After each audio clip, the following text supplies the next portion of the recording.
नमस्ते दोस्तों, consult invest grow channel में आपका स्वागत है। आज हम बात करेंगे भारत में अवेलेबल निवेश के 5 मुख्य विकल्प के बारे में। ये report gold, exchange traded funds यानी ईटीएफ्स, इक्विटीज, डेट इंस्ट्रूमेंट्स और रियल एस्टेट का तुलनात्मक अध्ययन प्रस्तुत करता है। इस वीडियो में हम इस सब के इतिहास, रिस्क रिटर्न प्रोफाइल्स, लिक्विडिटी और टैक्स इम्प्लीकेशंस के बारे में जानकारी देंगे, जिससे आप अपने फाइनेंशियल गोल्स के अनुसार सही इन्वेस्टमेंट पोर्टफोलियो बना सके। तो चलिए दोस्तों, सबसे पहले हिस्टोरिकल परफॉर्मेंस और रिस्क रिटर्न प्रोफाइल्स को देखते हैं। गोल्ड, जिसे एक सेफ हेवन एसेट भी कहा जा सकता है। गोल्ड हमेशा से ही जियोपॉलिटिकल रिस्क्स और इन्फ्लेशन के खिलाफ एक सुरक्षित निवेश रहा है। 1950 से 2023 के बीच भारत में गोल्ड के दाम 99 रुपीज से बढ़कर 74,050 रुपीज पर 10 ग्राम हो गए, जिससे 9.18% का कंपाउंड एनुअल ग्रोथ रेट हासिल हुआ। अलग अलग समय अवधि में भी गोल्ड के रिटर्न्स इंप्रेसिव रहे हैं। 1960 से 2023 तक 10.51% का CAGR, 2000 से 2023 तक 12.05% का CAGR।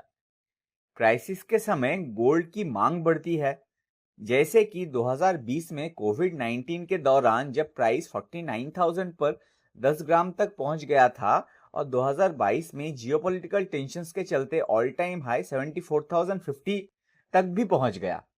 लेकिन गोल्ड की वॉलेटिलिटी साल भर में 15 से 20% का प्राइस वेरिएशन होता है, और कोई यील्ड ना होना ज्वेलरी के उपयोग के अलावा इसे सिर्फ एक स्टेबलाइजर बनाता है, ग्रोथ डिलीवरर नहीं दोस्तों। इसके बाद हम देखेंगे इक्विटीज, जो एक मार्केट लिंक्ड ग्रोथ इंजन है दोस्तों। भारत का market benchmark Nifty 50 equity index ने लॉन्ग टर्म में अच्छे रिटर्न्स दिए हैं। 10 साल का CAGR है 11.3% और 5 साल का CAGR है 19.8%। लार्ज कैप कंपनीज जैसे रिलायंस इंडस्ट्रीज और HDFC बैंक ग्रोथ के नेता रहे हैं, जिनकी मार्केट कैप बढ़ता जा रहा है। अभी मार्केट कैप 19.2 लाख करोड़ और 14.7 लाख करोड़ है। लेकिन इक्विटीज शॉर्ट टर्म फ्लक्चुएशन के अधीन है। उदाहरण के लिए इन्फोसिस ने 2023 के शुरुआत में 11.75% quarter over quarter profit decline दिखाया, जो सेक्टर स्पेसिफिक रिस्क को दर्शाता है दोस्तों।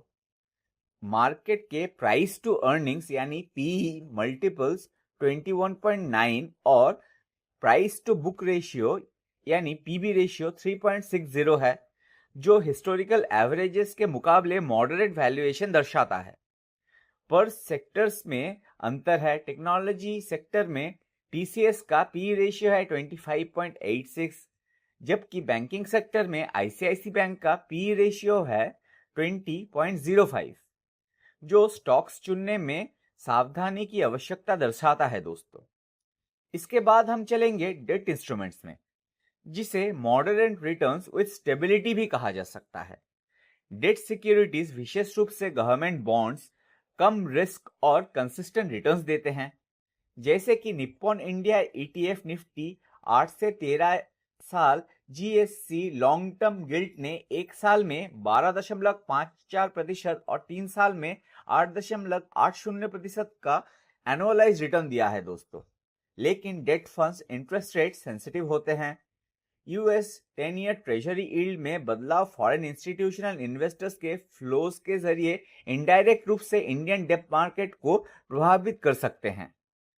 कॉर्पोरेट बॉन्ड्स और फिक्स्ड डिपॉजिट्स इक्विटी से कम रिस्की होते हैं, लेकिन इन्फ्लेशन के कारण रियल रिटर्न से पीछे रह जाते हैं। उदाहरण के लिए 2023-24 के दौरान डेट ETFs के कैटेगरी एवरेज रिटर्न 7.89% था, जो भारत के 6 से 7% इन्फ्लेशन रेट से थोड़ा ही ज्यादा था दोस्तों, जो सेफ्टी और ग्रोथ के बीच ट्रेड ऑफ को दर्शाता है। इसके बाद हम देखेंगे ETFs, जिसे एक लाइन में हम बोल सकते हैं diversification at low cost. ETFs mutual funds के डाइवर्सिफिकेशन एडवांटेज को इक्विटीज की लिक्विडिटी के साथ जोड़ते हैं। एचडीएफसी गोल्ड ईटीएफ ने 2023-24 के दौरान 31.85% का एक साल का रिटर्न दिया है दोस्तों, जो कि इक्विटी सेक्टर से बेहतर था। निप्पॉन इंडिया ईटीएफ का 12.54% एक साल का रिटर्न फिक्स्ड इनकम ईटीएफ्स की शक्ति को दर्शाता है, लेकिन एक्सपेंस रेशियो जैसे 0.52% का कैटेगरी एवरेज और ट्रैकिंग एरर्स रिटर्न्स को कम कर सकते हैं। टेक्नोलॉजी या इंफ्रास्ट्रक्चर जैसे इंडस्ट्रीज में specialised thematic ETPs risk reward complexity में एक और आयाम जोड़ते हैं दोस्तों। आखिर में हम देखेंगे रियल एस्टेट, जो physical asset with liquidity issues. Bharat में रियल एस्टेट ने लोकेशन और बिजनेस साइकिल के फेजेस के आधार पर अलग अलग रिटर्न्स दिए हैं। मुंबई और बेंगलुरु जैसे मेट्रोज में 8 से 10% सालाना एप्रिसिएशन हुआ है, लेकिन लिक्विडिटी इश्यूज और ट्रांजैक्शंस की हाई कॉस्ट जैसे stamp duties, registration fees net returns को कम कर देते हैं दोस्तों। रेंटल यील्ड्स आमतौर पर 2 से 4% के बीच में होते हैं, जो डेवलप्ड मार्केट्स में रियल एस्टेट इन्वेस्टमेंट ट्रस्ट से कम परफॉर्मेंस करते हैं। अंडर स्टैंडर्डाइज प्राइसिंग डेटा भी वैल्यूएशन को मुश्किल बना देता है, इसीलिए रियल एस्टेट फाइनेंशियल एसेट्स से कम ट्रांसपेरेंट है। इसके बाद दोस्तों हम देखेंगे लिक्विडिटी और मार्केट एक्सेसिबिलिटी के बारे में। चलिए सबसे पहले देखते हैं गोल्ड और ईटीएफ्स, जिसमें हाई लिक्विडिटी रहता है। गोल्ड ईटीएफ्स और सॉवरेन गोल्ड बॉन्ड्स ने गोल्ड को आम लोगों के लिए एक्सेसिबल बना दिया है दोस्तों, जिससे इन्वेस्टर्स फिजिकल स्टोरेज की परेशानी के बिना स्टॉक एक्सचेंजेस पर यूनिट्स खरीद और बेच सकते हैं। इक्विटी और डेट ईटीएफ्स भी इंट्राडे लिक्विडिटी प्रोवाइड करते हैं, average settlement periods T+2 day के साथ। Physical gold through liquid making charges और प्योरिटी इश्यूज के साथ आता है, जिससे नेट रियलाइजेबल वैल्यू कम हो जाता है। इसके बाद हम देखेंगे इक्विटीज, मार्केट आवर्स और सेटलमेंट कंस्ट्रेंट्स। एनएसई और बीएसई में लिस्टेड इक्विटीज बहुत लिक्विड है, लेकिन मार्केट आवर्स सुबह 9:15 से दोपहर को 3:30 तक और settlement periods real time access को रेस्ट्रिक्ट करते हैं। टीसीएस और एचडीएफसी बैंक जैसे लार्ज कैप स्टॉक्स में हाई ट्रेडिंग वॉल्यूम्स होते हैं, लेकिन मिड और स्मॉल कैप स्टॉक्स में बेयर मार्केट के दौरान लिक्विडिटी शॉर्टेज का अनुभव कर सकते हैं। इसके बाद हम देखेंगे debt instruments, lower liquidity premium. Government bonds, G secs और कॉर्पोरेट बॉन्ड्स आमतौर पर प्राइस फ्लैक्चुएशन को रोकने के लिए मैच्योरिटी तक होल्ड किए जाते हैं। डेट ईटीएफ्स इसको कुछ हद तक कम करते हैं, लेकिन फिर भी इंटरेस्ट रेट रिस्क रहता है।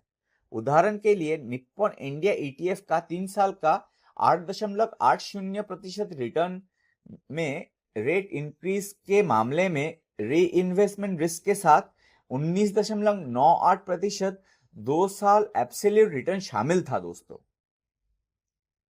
इसके बाद चलते हैं रियल एस्टेट में लिक्विडिटी और ट्रांजैक्शनल फ्रिक्शन। प्रॉपर्टी बेचने में महीने लग जाते हैं, ब्रोकरेज चार्जेस है 2 से 5% और लीगल वेरिफिकेशन कॉस्ट भी बहुत है। कमर्शियल प्रॉपर्टी रेसिडेंशियल प्रॉपर्टी से ज्यादा रिटर्न देता है, लेकिन लिक्विडिटी इसमें कम है। इसके बाद हम देखेंगे दोस्तों टैक्स इंप्लीकेशंस और रेगुलेटरी कंसिडरेशंस। गोल्ड और प्रेशियस मेटल्स में शॉर्ट टर्म कैपिटल गेन्स 3 साल के होल्डिंग पर 20% tax with indexation average. Wealth tax 2015 में सस्पेंड कर दिया गया था, लेकिन हाई कॉस्ट खरीदने पर ज्वेलरी रिपोर्टिंग भी जरूरी है। इक्विटीज और equity linked ETFs, short term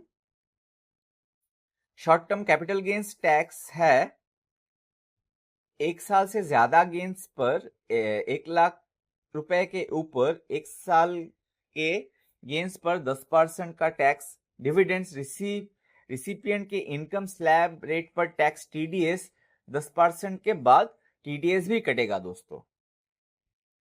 इसके बाद देखेंगे डेट इंस्ट्रूमेंट्स और डेट ईटीएफ्स।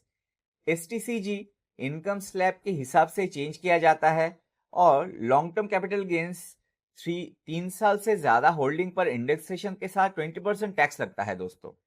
इंटरेस्ट इनकम हर साल टैक्स लगता है फिक्स डिपॉजिट पर टीडीएस के साथ। रियल एस्टेट में स्टैम्प ड्यूटी और रजिस्ट्रेशन फीस प्रॉपर्टी वैल्यू का 5 से 8% स्टेट पर निर्भर होता है दोस्तों। Capital gains long term capital gain 2 साल से ज्यादा इंडेक्सेशन के साथ 20% का टैक्स लगता है और short term capital gains income tax के रूप में आता है दोस्तों। House rent income from house property के तहत टिपिकल डिडक्शन के साथ टैक्स किया जाता है दोस्तों। इसके बाद हम कुछ strategic asset allocation bye investor profile देखते हैं। सबसे पहले देखते हैं कंजर्वेटिव इन्वेस्टर्स जिसके पास लो रिस्क एक्सेप्टेंस है। रिकमेंडेड एलोकेशंस है 50% डेट, 30% गोल्ड और 20% इक्विटी ईटीएफ्स। रीजनिंग है दोस्तों, डेट इन्वेस्टमेंट्स गिरते इक्विटीज के खिलाफ पोर्टफोलियोज को हेज करते हैं और गोल्ड इन्फ्लेशन के खिलाफ सुरक्षा देता है।